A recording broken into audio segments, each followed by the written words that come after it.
à travers un personnage inhabituel qui était en fait le théâtre d'un duel entre son désir de volupté, c'est-à-dire son érotisme, et sa spiritualité.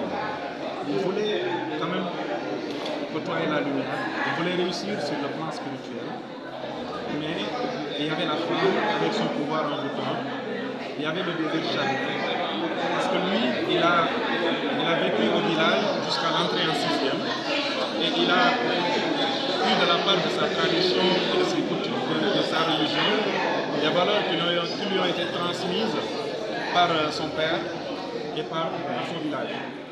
Mais il avait un frère jumeau qui, lui, était en ville dès le bas âge. Donc ils étaient éduqués dans deux milieux différents.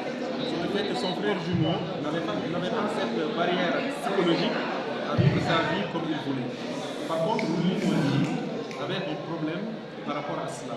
Parce que lui, il avait une barrière psychologique qui s'opposait à ce que demandaient ses sens, c'est-à-dire la satisfaction de ses pulsions animales. Du coup, une dualité s'est créée. Son corps souffrait d'être le théâtre d'un duel féroce. Parce qu'à chaque fois qu'il était face à la tentation, il hésitait à aller très loin. Et il résistait. Il résistait, par exemple, quand il a rencontré la première femme, seulement, là, il a résisté. Parce qu'à deux doigts de commettre la fornication, il a quand même cédé. Il est retourné chez lui. Même s'il savait qu'il y avait toujours le désir, il a même regretté d'avoir quitté. Mais en revenant, il a eu la force de partir. Mais après, il a rencontré une femme dont la beauté était extraordinaire, c'était Fina. Et malheureusement, quand il rencontrait Fina, il était déjà marié. Et cette fois-ci, il a commis l'adultère. Et bonjour les remords. Et c'est ce remords-là qu'il a quand même entamé progressivement. Et ce qui explique un peu le déroulement de la tragédie dans laquelle il s'était retrouvé. Alors, D'être avant la science. Mais peut-être que c'est mon destin d'être dans la science. Mais je n'ai jamais abandonné mon amour pour la littérature à partir du moment où, à chaque fois que j'avais un livre, il m'arrivait même d'oublier le monde extérieur. Et je disais tantôt à des amis, pourquoi j'aimais le livre? Quand vous lisez un livre où il y avait la guerre, vous êtes le seul à entendre les détonations. Vous êtes le seul à voir le chaos. Et pourtant, l'endroit où vous êtes assis en train de lire est paisible.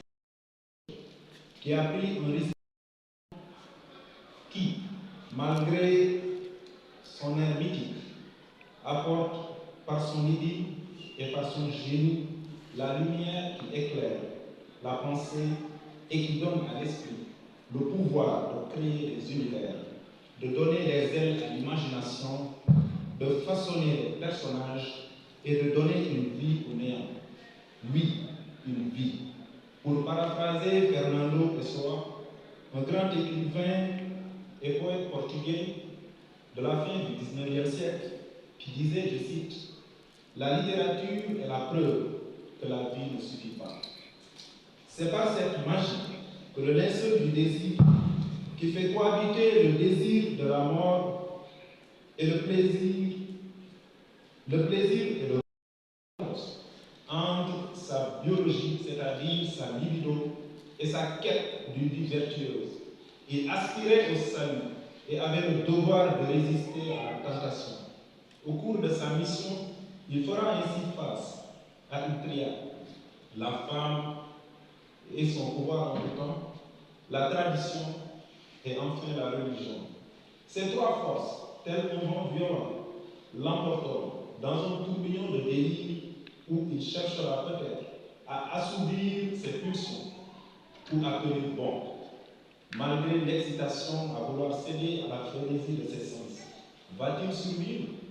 Peut-être que oui, peut-être que non. Nous craignons tous la mort, au point de ne pas vouloir y penser ou d'en parler. Pourtant, elle peut offrir à la vertu la possibilité de se préserver, comme l'a souligné dans l'aventure ambiguë Cheikh Hamidou Kane, qui disait, je cite, « La pensée de la mort tient le croyant éveillé ». Fin de citation. À travers ce livre, le lecteur découvrira ainsi les particularités de la culture africaine notamment dans l'éducation des enfants, dans l'organisation de la famille, dans le mariage, dans la vie en milieu rural et en ville, entre autres. Voilà autant d'éléments qui vous donneront envie de lire le livre, qui vous réservent des surprises et des suspens, qui vont sans doute vous convaincre que la littérature, c'est la vie. Et que Roland Barthes avait raison, lui qui disait, je cite, pour l'écrivain, la littérature est cette parole qui dit jusqu'à la mort, je ne commencerai pas à vivre avant de savoir quel est le sens de la vie. Je ne terminerai pas mon